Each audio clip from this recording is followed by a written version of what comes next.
I touched an alien beauty, and the next day she brought our child. When I first stepped foot on Eloria, I thought it was just another diplomatic mission. As humanity's youngest ambassador, I was tasked with meeting alien representatives, exchanging pleasantries, and ensuring alliances remained strong. I didn't expect to become part of a cultural misunderstanding that would change my life. The Elorians were a humanoid species with shimmering silver skin and eyes that seemed to contain entire galaxies. Their leader, a striking woman named Zyra, greeted me with what I assumed was a handshake. Her slender, delicate fingers brushed against mine, sending a warm, tingling sensation through my palm. "Welcome, human ambassador. May I touch seal our understanding?" she said, her voice like a melody. I nodded politely, thinking nothing of it. The rest of the day passed in a blur of discussions, feasts, and marveling at Eloria's bioluminescent landscapes. I retired to my quarters feeling satisfied. But the next morning, Zyra arrived unannounced at my door, holding a bundle wrapped in soft, iridescent fabric. "This is our child," she said, her expression serene but resolute. I blinked at her, utterly confused. "Excuse me, our what?" She held out the bundle, and I saw a tiny, silver-skinned infant with eyes that mirrored my own hazel ones. "Our customs are different," she explained, noticing my shock. "On Eloria, a touch between hands signifies a bond of creation. Through advanced bioengineering, our bodies respond to such gestures, combining genetic material to form new life. It is an ancient tradition, one we hold sacred." I stumbled back, my mind reeling. "You're saying that one handshake made a baby?" She tilted her head. "To us, it was no mere handshake. It was a gesture of trust, of unity. You are now part of our lineage, and this child represents the bond between our peoples." I stared at the child, our child. Their tiny hand reached out, grasping the air, and I felt an unexpected tug at my heart. "What happens now?" I asked hesitantly. "You have a choice," Zyra said. "You may leave, and the child will be raised among my people, or you may stay and learn the ways of our kind, becoming part of our family." My instincts screamed at me to run, to leave this strange world and its bizarre customs behind, but then the baby cooed softly, and I felt something shift inside me. "I'll stay," I said, surprising even myself.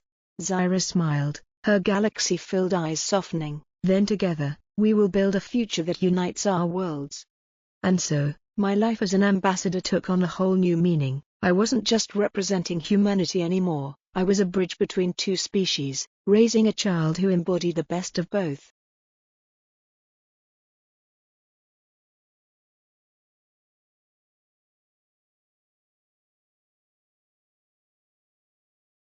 Chapter 2, Learning the Elorian Way. The following weeks were a whirlwind of adjustment. Zyra took it upon herself to teach me the nuances of Elorian culture, starting with their unique approach to parenting.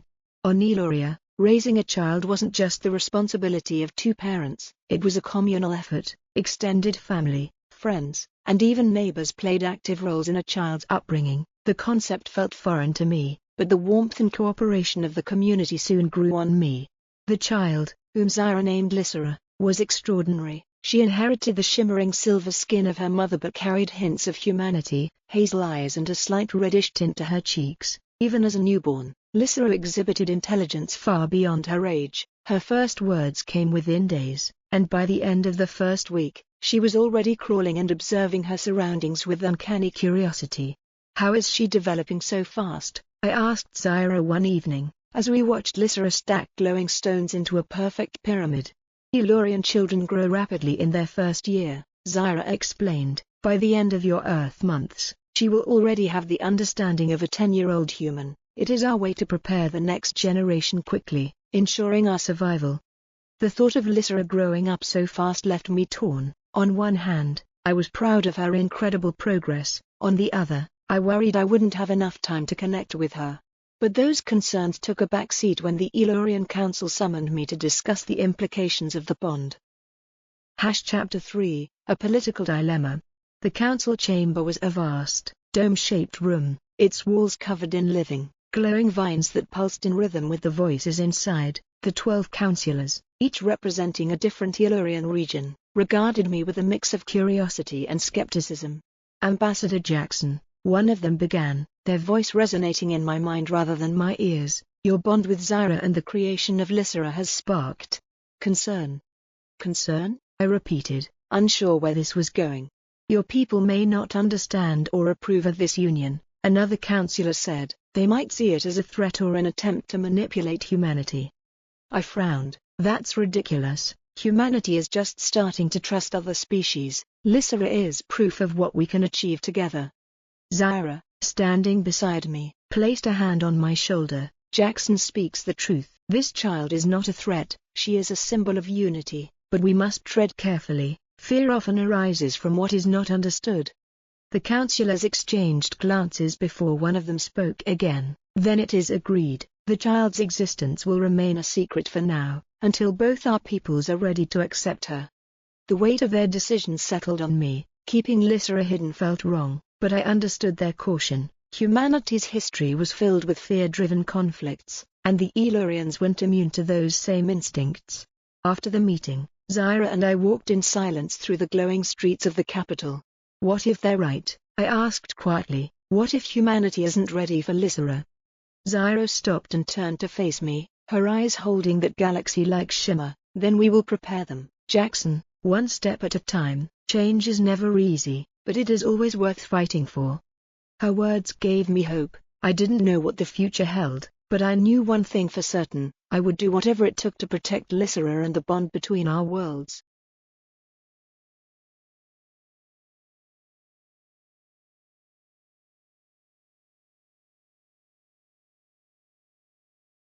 Chapter 4, Lysera's Awakening.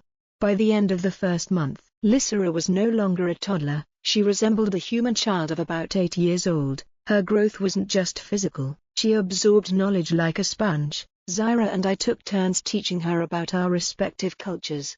I introduced her to human history, showing her old holograms of Earth's landscapes, music, and achievements. She was particularly fascinated by the stars, often pointing to the night sky and asking endless questions about the constellations. Do humans feel small under the stars? She asked one evening, her silver skin glowing faintly in the moonlight.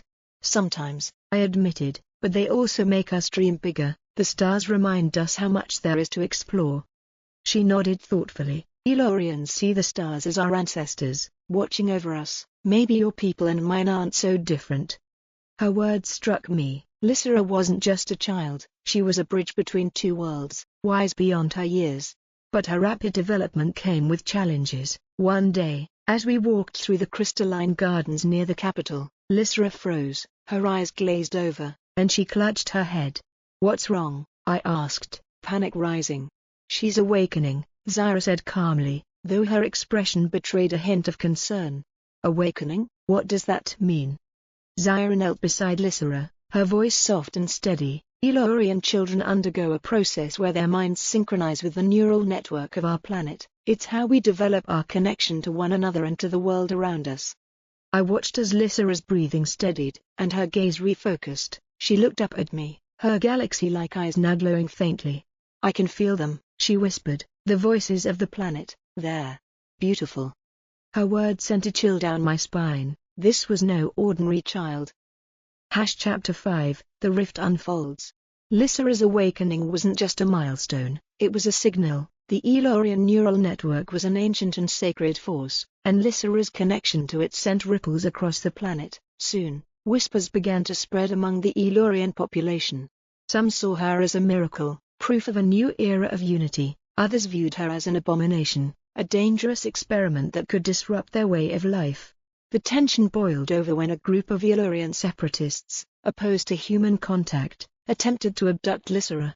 It happened during a quiet evening in the garden. Zyra and I were discussing plans to introduce Lysera to the human embassy when a shadowy figure emerged from the trees.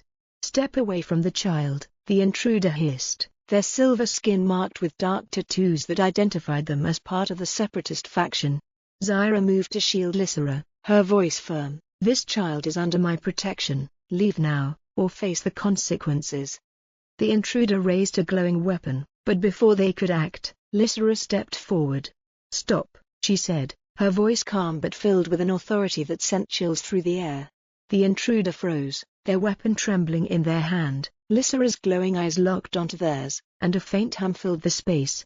"You're scared," she said softly, "but I'm not your enemy, none of us are."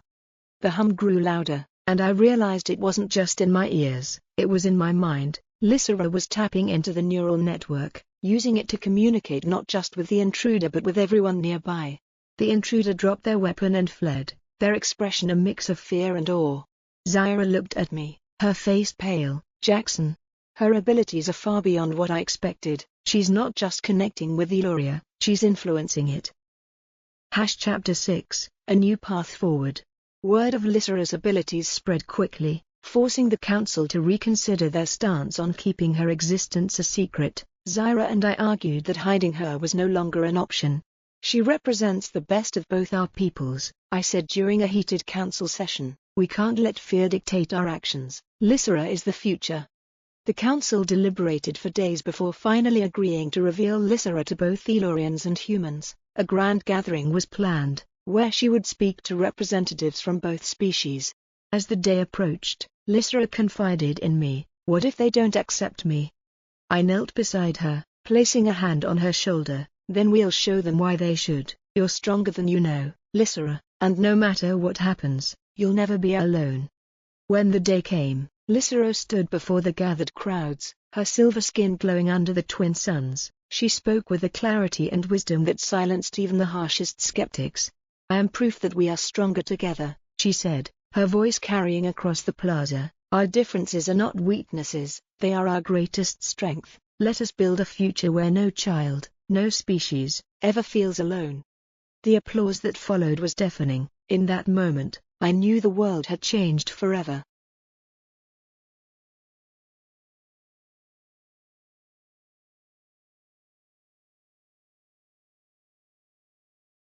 Chapter 7, The Alliance Under Fire. The celebration following Lysera's speech was short-lived. While many on both sides saw her as a beacon of hope, not everyone agreed. Whispers of dissent grew louder, and the fragile peace between humanity and the Elorians began to strain under the weight of old prejudices and newfound fears.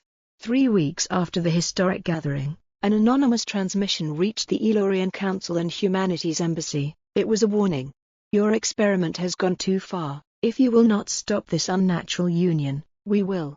The message was traced to a rogue human faction known as the Pioneers of Purity, a group vehemently opposed to alien alliances. Their ideology centered around humanity's supposed superiority, and they viewed Lysera's existence as a threat to their vision of a pure human future.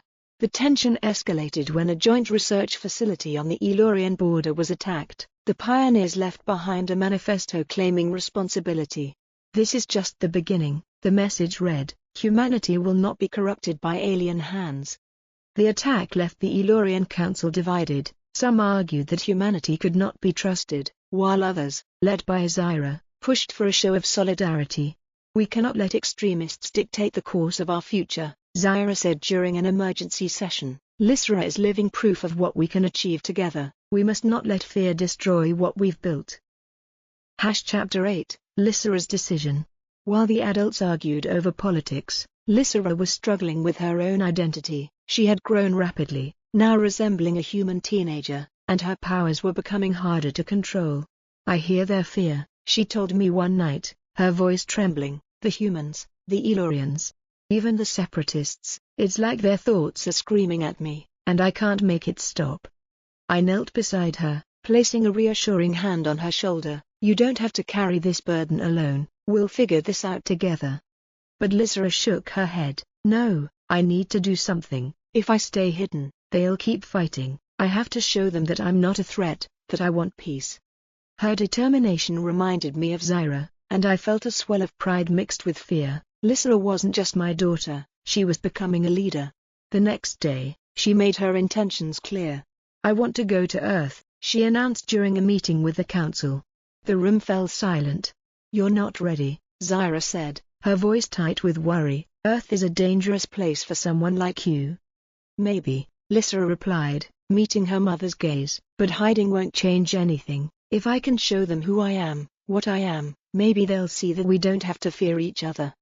The council debated for hours before reluctantly agreeing. Lysera would travel to Earth under heavy protection, accompanied by Zaira and me. Chapter 9, Earth's Trial. Arriving on Earth was a culture shock for all of us, but especially for Lysera. The sprawling cities, the towering skyscrapers, the constant buzz of activity, it was overwhelming. The UN had organized a summit in New Geneva, where Lysera would address leaders from across the planet. The atmosphere was tense, with protesters gathering outside the venue. Some held signs welcoming her as a symbol of unity, while others carried banners reading "Humanity First" and "No to Alien Influence." Inside the summit, Lysera stood before a crowd of skeptical leaders. Cameras broadcasted her image to billions across the planet. "My name is Lysera," she began, her voice steady despite the weight of the moment. "I am the child of two worlds, a bridge between humanity and the Elorians. I know many of you fear me, and I don't blame you. Fear is natural when we face the unknown." She paused, scanning the room with her glowing eyes. "But fear can also blind us. It can make us forget what we're capable of when we work together. I am not here to threaten you. I am here to ask for your trust, to show you that our differences are not a weakness but a strength." Her words were met with a mix of applause and murmurs of dissent. Chapter 10, A Moment of Chaos. As Lysera stepped down from the podium, the unthinkable happened. A masked assailant, hidden among the crowd, raised a weapon and fired. The room erupted into chaos. Zyra leapt forward, shielding Lysera with her body. The energy bolt struck Zyra in the shoulder, sending her sprawling to the ground. "No!" Lysera screamed, her voice echoing through the chamber. Her eyes glowed brighter than ever, and a wave of energy burst from her, freezing everyone in place. She rushed to Zyra's side, tears streaming down her face. "Mom, stay with me." "I'm fine," Zyra whispered, though her breathing was labored. "Protect them." Lysera turned to the crowd, her glowing eyes filled with fury and grief. "This has to stop, can't you see? This hate, this fear, it's tearing us apart." The energy in the room began to subside, and Lysera's voice softened. "I don't want to hurt anyone, I just want a future where we can stand together, not divided." The attacker was subdued, and Zyra was rushed to medical care. Lysera's actions, though unintended, left a lasting impression on the world.